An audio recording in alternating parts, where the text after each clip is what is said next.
Resepi mudah rasaku, kita nak buat agar-agar cendol. Mari kita.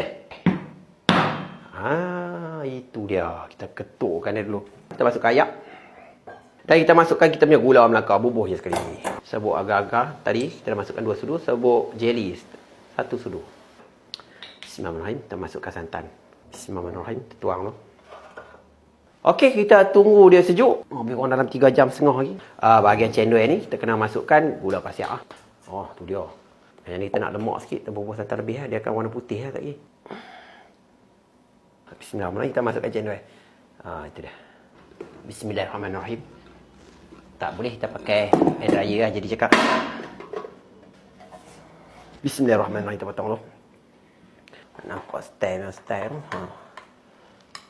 Ni kita punya agak-agak cendol. Aku nak cakap agak cendol pun aku dah lupa dah.